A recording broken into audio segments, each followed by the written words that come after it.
Hi, I'm Amber, And I'm Kirsten. and you're listening to Lurking in the Shadows.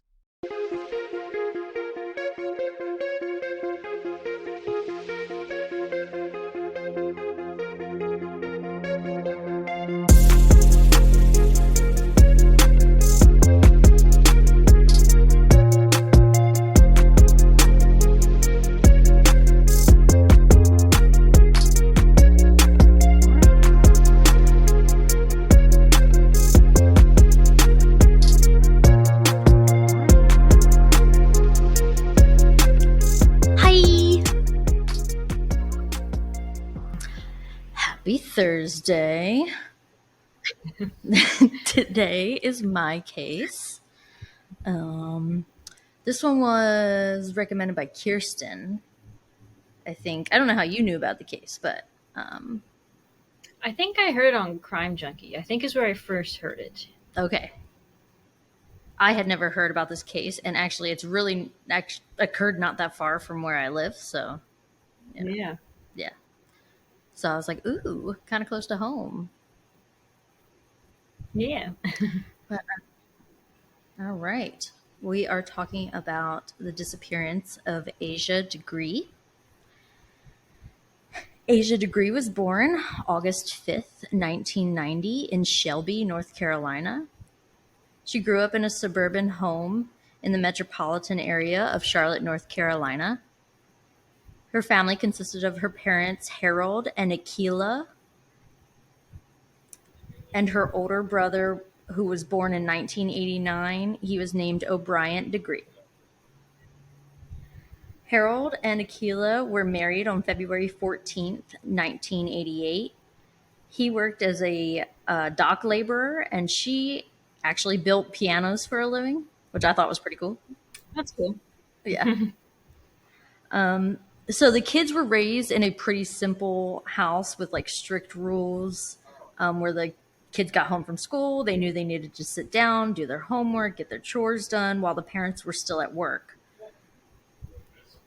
which kind of was like a typical, I feel like, 90s family. And I kind of grew up in that same, Yeah. rules of parents working, and we all got home from school and needed to take care of, we were expected to just do what mom and dad said. Right, yeah. Asia was described as a well-behaved, kept to herself, was very involved with her family, church, school, and sports. Asia was a fourth grader at Paulson Elementary School. She was a star point guard of the basketball team.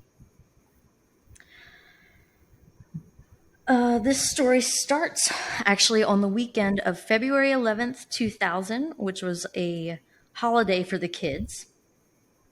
So they ended up going to their aunt's house while the parents were working that Friday.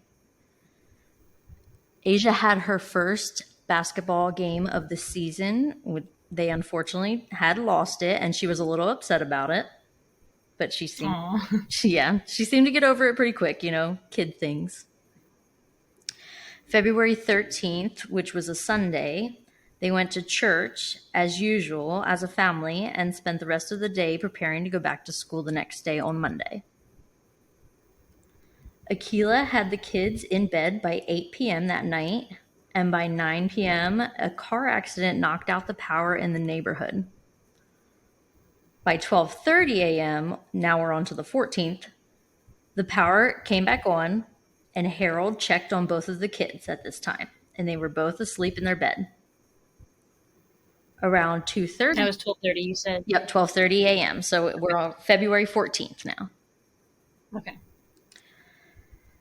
Around 2:30 a.m., Dad comes back in to check on them one more time before he heads to bed that night, and both of the kids again were in their beds asleep. Not too long after that, O'Brien had heard Asia's bed squeak, but he was just thinking that his sister was changing positions or whatever, and he just fell back asleep. Yeah, I wouldn't have thought anything. Right? Like I grew up sleeping with my sister right across from me, and I mean, you're getting up to use the bathroom and everything else. Like, I wouldn't have thought anything, honestly. No. Yeah. Apparently, it seemed that Asia got up, grabbed her backpack that she had already had packed with a few sets of clothes and personal items, and she left the house out through the front door. Between 3:45 and 4:15 a.m., two different motorists saw Asia walking south on Highway 18 wearing a long-sleeve white shirt and white pants. One of the drivers had turned their car around to go check because they couldn't believe that they saw a small child walking not only in the middle of the night, but it was a stormy night that night. When he passed her again, it must have spooked her because she ran into the woods and disappeared. And based on the description of the sighting, we believe that that's the last time anybody would see Asia. Maybe they scared her and she thought like it was a kidnapper or something. I mean, yeah, and you can't blame, a child thinking that in the middle of the night. Yeah. Because the car passed her twice, Yeah. Back at the Degree house, it's 5:45 a.m. Akila went to go wake up the kids for school. She ran a bath first before entering the children's room just before 6:30 a.m. when their alarm was set. She discovered Asia was not in the bed, and of course, as a mother, she began searching everywhere, even in the cars parked outside. And she told Harold, and he suggested that maybe she went to the family's house that is just across the street. So Akila picked up the phone and gave the family a call, and they confirmed that Asia was not there. So understandably, we are panicking and we call the police. Yeah.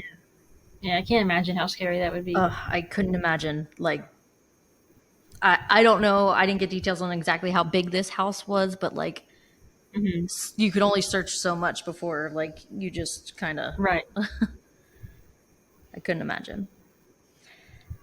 But in this case, police were pretty prompt. A police and canine unit were there by 6:45 a.m., but they were unable to pick up on a scent from Asia. With all of the noise around the neighborhood yelling her name, neighbors began joining in on the search. By 7 a.m., everyone had pretty much canceled their plans and began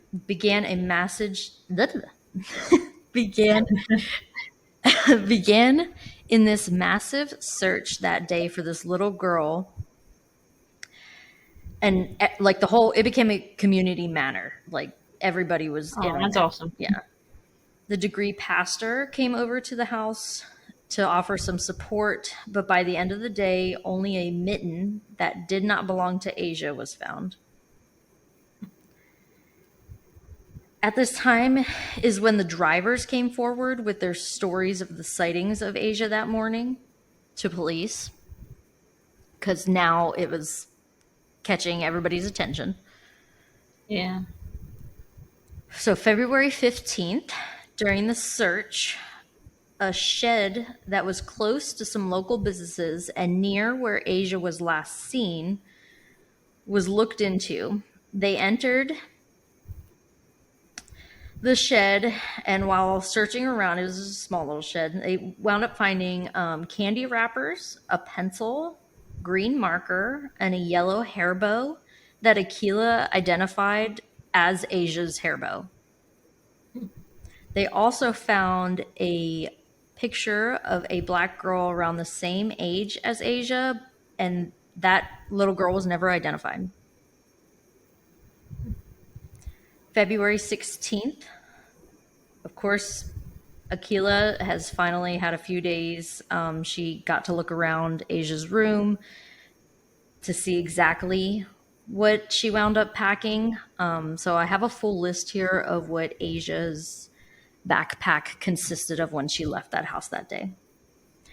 She packed her black and beige book bag with jeans with a red stripe, a long sleeve white shirt, a red vest with black trim, black overalls with Tweety Bird, black and white long sleeve shirt, her basketball uniform, a lime green Tweety Bird purse, black shoes, her wallet, 3 family photos, and her house keys. The search She had continued. house keys that young? Yeah, because remember they're coming home from school and have to like let themselves into the house and get their Oh, yeah. get their chores and stuff done. Yeah, me and my sister had to do that. I had my own key in like first grade. It Yeah. Yeah, I was gonna say, like my parents, was a different time back then. yeah, it was a different time back then. Yeah. The search continued for about a week with 9,000 man hours of searching around a 3-mile radius of where she was last seen.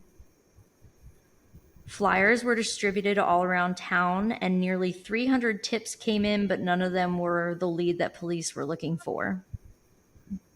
On February 22nd, the FBI and North Carolina State Bureau of Investigation put Asia in their missing children's database. After the FBI and SBI took a full look at all of the evidence they currently collected, here's what they predicted could have happened with the missing items and how she planned everything. They believe she planned it over a few days, but the biggest problem they were having is there was no reason for her to run away. There was no problems at home, nothing with school, no social life issues. So the question was, why did Asia run away, and what were her intentions when she left the house that night? Right. She was only a little girl, what?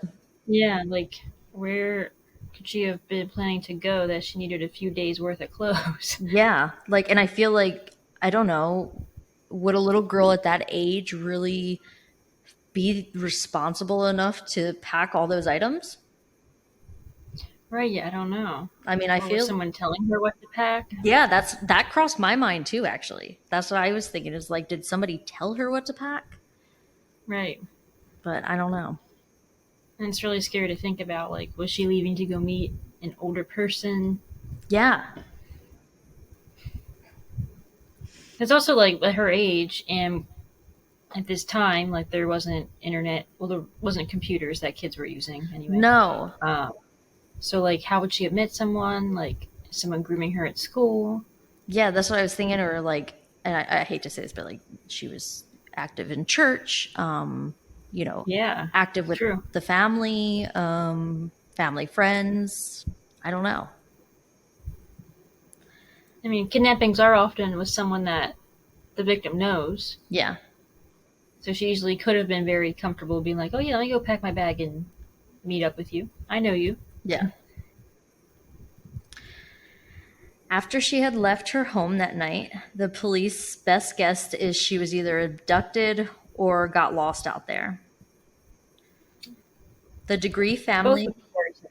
Either way, yeah, very sad. like that poor little thing getting lost in February Yeah. outside. Yeah. Yeah, it can get cold down here in the South. Yeah. The Degree family appeared on the Montel Williams show to bring attention to the case, and also a segment aired about Asia's disappearance on America's Most Wanted and the Oprah Winfrey Show. In March, a billboard was put up on Highway 18 near where Asia was last seen with all of her information on it. So now from here, it's going to be just little bits of information of how this case progressed slowly over the years. There's a lot of just little tidbits that happen here and there. But at the end, we do have some 2025 updates. So Nice. now we're into May of 2001. A stock car racer named Travis Kittleson put Asia's picture on his car for a race in Concord, North Carolina. This race was aired on TNN, and Travis was hoping that this would bring even more attention to Asia's case and get the Degree maybe some answers at this point.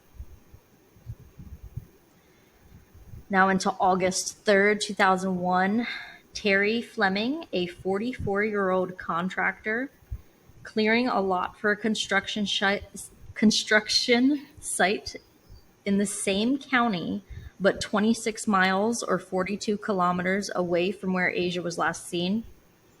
While digging, he found a backpack wrapped in 2 black trash bags. There was a piece of paper with Asia's name and phone number inside. He was unaware of the case at this time, but his wife is the one that informed him, so he went and turned it in.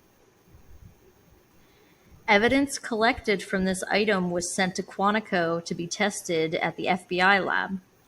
Along with some of Asia's belongings, there was a Dr. Seuss book found that belonged to her school library but did not belong to Asia. Okay. And also a New Kids on the Block t-shirt that wasn't hers as well. Yep. Now, we've skipped ahead. We're in 2005. For about 2 months, Asia and an age-progressed photo that the FBI had made of her was featured on work vehicles of 2 North Carolina companies. Their names were ServPro and Republic GDS. Again, this was just another attempt to bring more attention back to Asia's unsolved disappearance. She is missing for 5 years at this point. Oh. In 2008, a scholarship program was made in honor of Asia. The Degree family also started an annual walk to raise awareness, where they walked from the Degree house to the billboard on Highway 18. And that billboard is located very near where she was last seen. They do this usually in February, but since she went missing on Valentine's Day, and that also, if you caught that in the beginning, she also went missing on her parents' anniversary. Yeah, it's sad. Yeah. They try not to schedule it on that day, so usually they've been scheduling that walk just someday in February. Now we're jumping ahead to February 2015.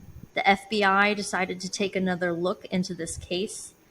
They decided to offer a $25,000 reward for information leading to the arrest of the person responsible for the disappearance. Then a local community group put up an additional $20,000 on top of that reward. It's a decent reward. Yeah. In May of 2016, the FBI announced a possible lead that Asia may have been seen being pulled into a green Lincoln Thunderbird 1970s model on the night of February 14th. In September 2017, FBI brought in CARD, Child Abduction Rapid Deployment. The agency assisted the FBI on ground search and a deeper dive into the disappearance. They also assisted in behavioral analysis and analytical support for about 10 days. And they would also get together and discuss any new findings in the case a couple of times a month. Since they started working together, they have helped conduct 300 interviews related to this case. So I will say, usually our cases are, and I know like this, maybe they didn't right away, but I can at least give them props that they're trying. Yeah. And they're very late at it, but they're trying. Yeah, they're pulling out their weapons and they're getting things done. Yeah. So now we're into October of 2018. Detectives release photos and ask the public about the 2 items that did not belong to Asia that were found inside of her backpack, and they were hoping to just jog somebody's memory by showing these photos and stuff. Now we skip to September 2024. We're getting a little juicy here now. We might be getting somewhere. Yes. So September 2024, a search warrant was executed based on physical evidence at one of the daughters of Roy and Connie Dedman. The Dedmans had 3 daughters. One lives in Texas and the 2 live in North Carolina. The girls would have been 13, 15, and 16 at the time of Asia's disappearance. Investigators believe the daughter would have been too young to commit a crime like this. The testing on the items found in Asia's backpack that were sent to Quantico revealed 2 different DNA samples found, one belonging to Russell Bradley Underhill, and the second sample was narrowed down to a blood relative to one of the Deadman's daughters. Interesting. Underhill lived in 2 different properties that Roy and Connie owned during the time that Asia disappeared. One of these properties was searched in 2024, and the warrant to search this one, this is a little sad, was the first time you will see Asia listed as a homicide victim. So, Which after all this time, 20 it's likely. yeah, unfortunately, yeah. With finding the backpack and stuff, you know. Yeah. Underhill was found dead in 2004 in his home. So nothing we could. This is 2024 now, where this DNA has come back. So he's been dead 20 years at that point. Some interesting information detectives learned during their search of one of the Deadman's daughters in the daughter's property in September of 2024 is that the daughter admitted to driving a 1964 AMC Rambler in 2000, which is a similar body type to a Thunderbird. She was given that car from her father in 1999. Is it also green? Don't ask me how. It is green. They were able to seize that car. They were still hanging on to that car. I don't. And we're in 2024, September. Too, if they're still hanging on to it. Yeah, I mean, so they seized that car on September 11th of 2024, and they also obtained a warrant to search the daughter's phone because when the detectives served that search warrant, they observed her communicating on her cell phone during the home interview. And there was also... Oh, hold on, let me go back. When they executed that search warrant on September 11th of 2024, they also obtained a warrant to search the daughter's phone because the detectives observed her communicating a lot on her cell phone that day. And these, I have the text messages from the daughter's phone records it wound up being a conversation between the 3 daughters. Okay.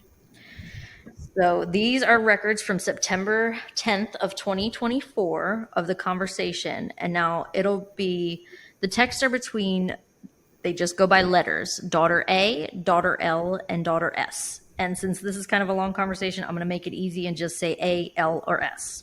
Okay. So A, I am so sorry. I just said all that. A, I am just in complete shock. L, it's okay. I'm leaving school. These are over the next day between the 3 daughters as well.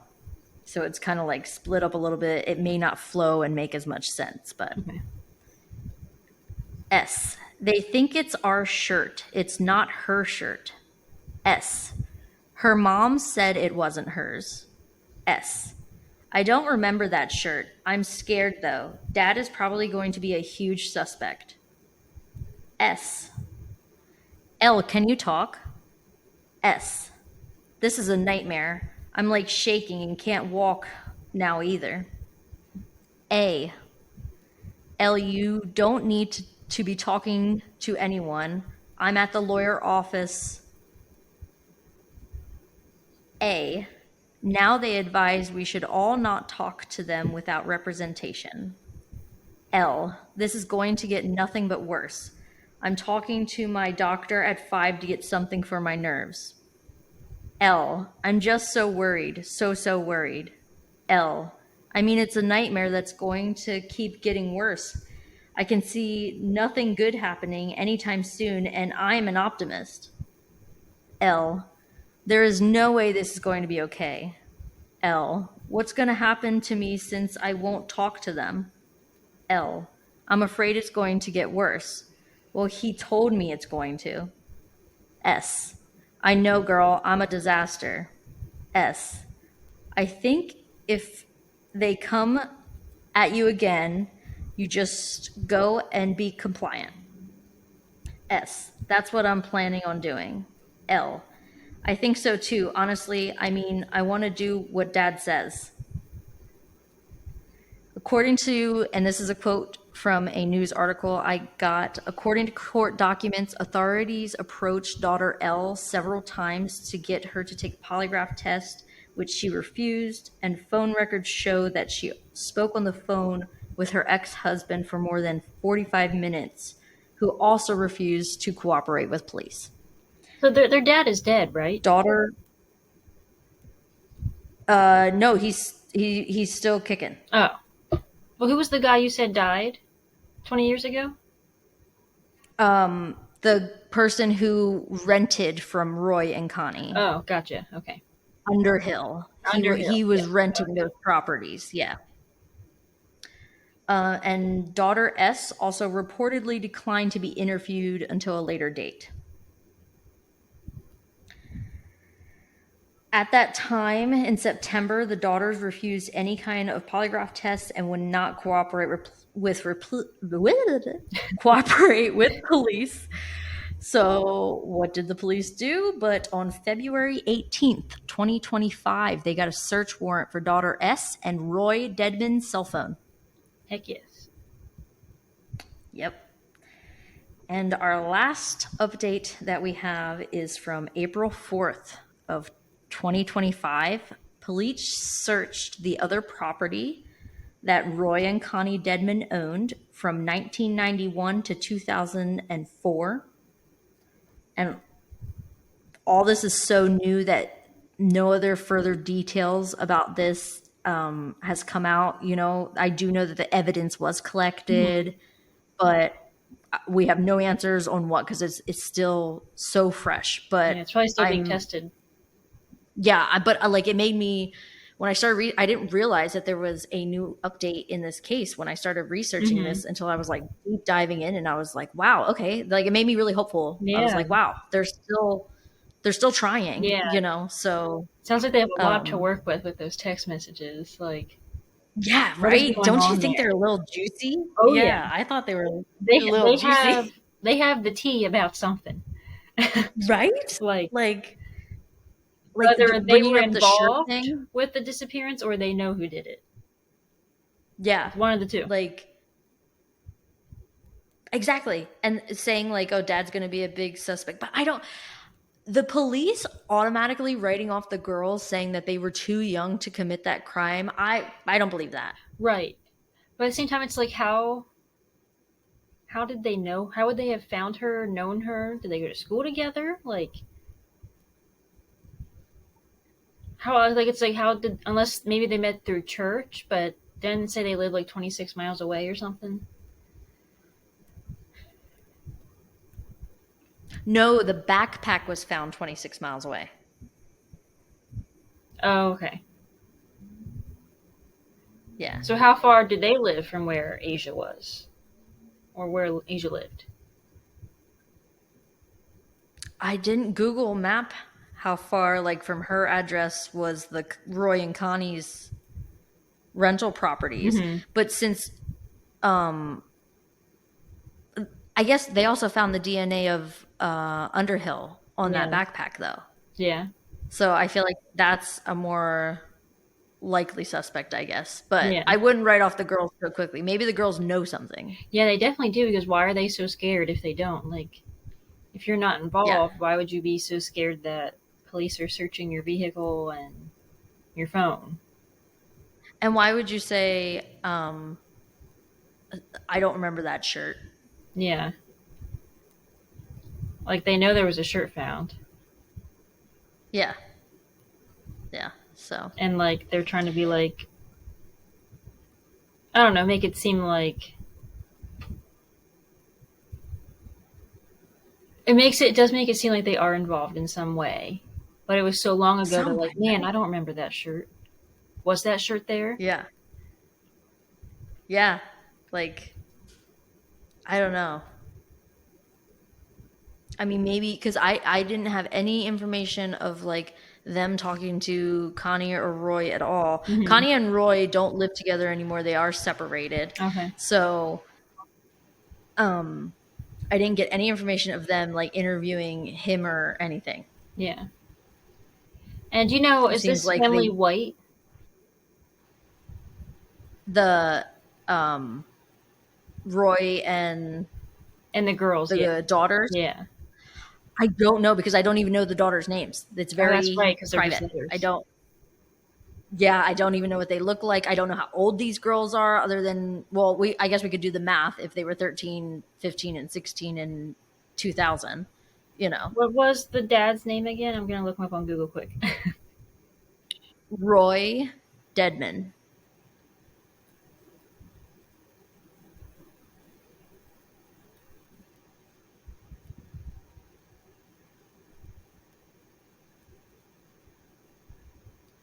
Should I put Jeopardy music in? I'm seeing pictures. It says the Deadman family. I don't know for sure if this is them, but they're white. And just of note for viewers, Okay. Ava is black. Yes. Yeah, it looks Yep, it looks like they're white. So okay. that also makes it like, how did she meet these people? This whole family. Yeah. Church would be most What likely. if they could have been driving that night? Yeah. And it could have been the dad or Underhill driving that car that night. That's true. They could have just picked her up. Yeah, could have just picked her up. But that also doesn't explain why she packed a bag and where was she going.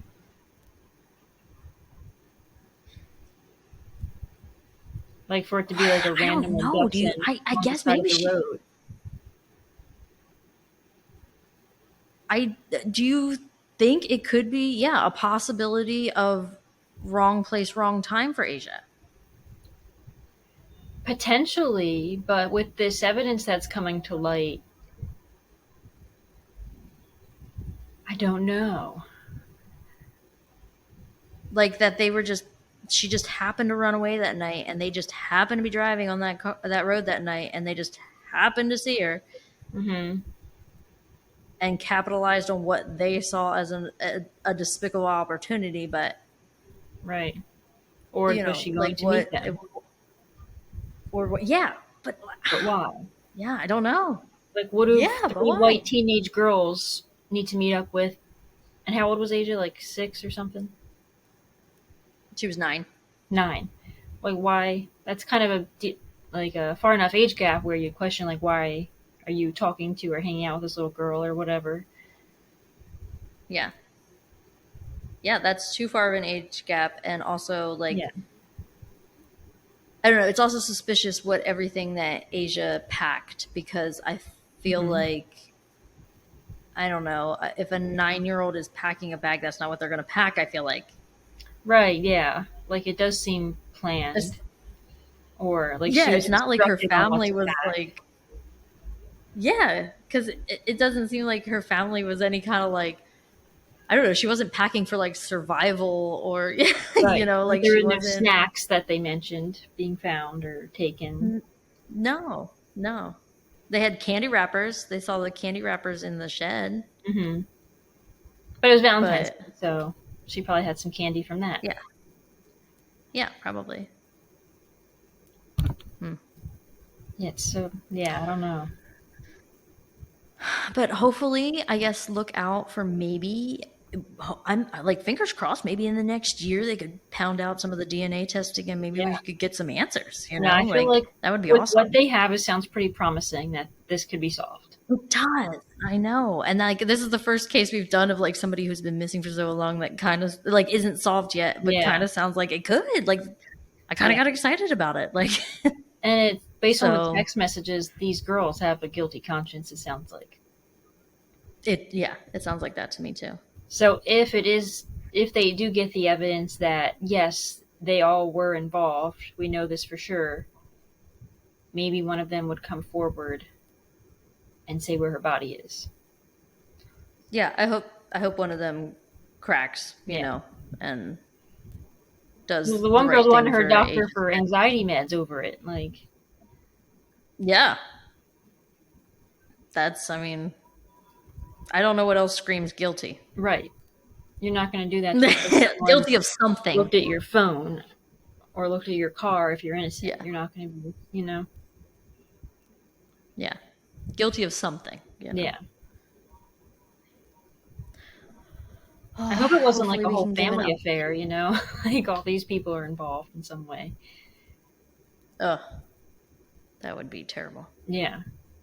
At the same time, it's like, what would the motive even be? I still don't even know what the motive is. Even if they did do it, what the heck's the motive? No. Like, we don't have any answers is the problem too. Is like, why did she leave? And like, I don't know. It's just a lot of unanswered questions. Yeah, and she even took her school library book. So like, was she planning to go to school later that day? That wasn't her book though. Oh, that's right. It wasn't hers. That wasn't her book. Yeah, that wasn't her book.